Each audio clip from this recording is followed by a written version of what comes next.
Good evening, everyone. Today I would like to share with the school board and parents why I believe we should ban smartphones in schools. While we think of distraction in school, one thing comes to the minds of many: smartphones. While they have no doubt changed how we communicate and access information, their presence has no room in any classroom. There are many negative ways that these devices are harmfully affecting students. Some include being a distraction from schoolwork, encouraging cheating, and damaging students' mental health.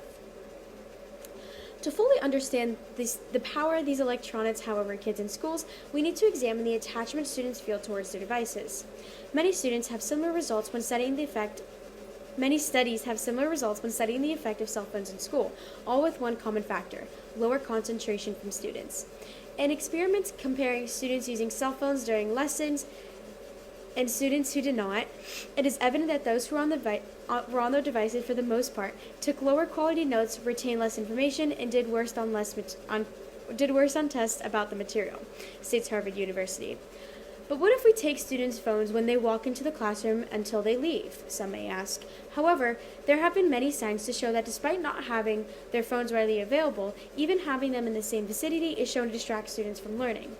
Take, for example, a study done on the potential effects of technology and distractions on undergraduate students' concentration that reveals that bringing cell phones were the most reported distractor of 68% of students, 21% finding it extremely distracting, according to the National Library of Medicine.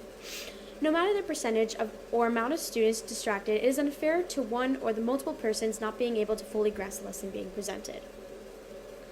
The next important point to mention is how smartphones encourage students to cheat.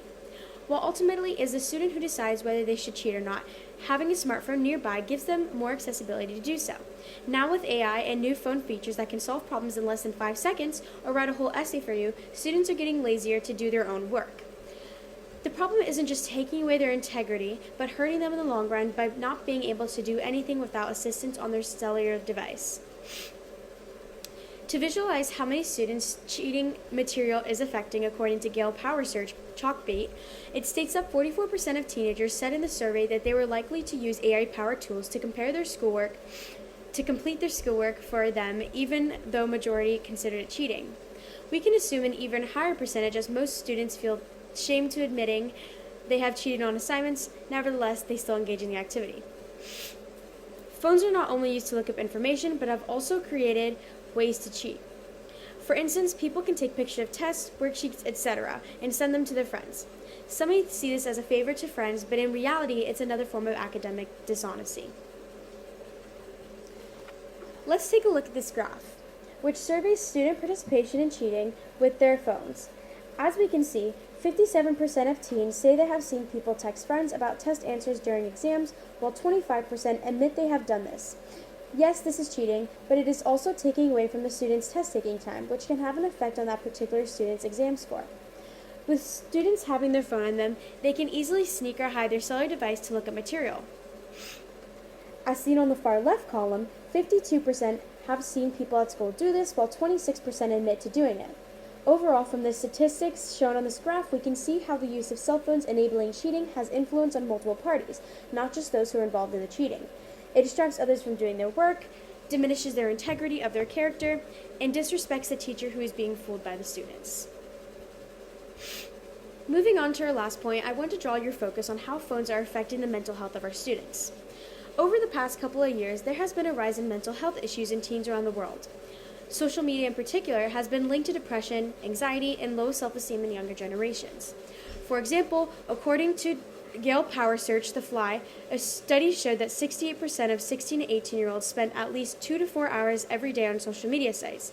While there is no causation between the two, they found a direct correlation which showed a linear relationship between higher rates of depression and anxiety with more time spent on social media platforms. So, when students bring their phones to school and use their time scrolling through social media, they are exposing themselves to cyberbullying, constant comparisons, negativity, and the pressure of perfecting their online persona. The mental burden affects not only their ability to concentrate, but also their confidence in the classroom. To further explain, the Columbia University Department of Psychology highlights how social media can connect us, yes, but can also contribute to the feelings of inadequacy and low self-esteem. The constant validation teens crave from the number of likes and comments can lead to a damaged self-image and the feeling of worthlessness, the university states. In conclusion, allowing phones to be allowed in schools harms students in multiple ways. They disrupt learning, create more accessibility for cheating, and damage mental health. As parents, teachers, and students, we strive to create an environment where students can blossom academically, emotionally, and socially. To do so means to eliminate the thing that's stopping this from happening, which is smartphones. By doing this, we are giving kids the chance to grow a healthy relationship with school and academics while gifting them the freedom to learn without unnecessary distractions. Thank you.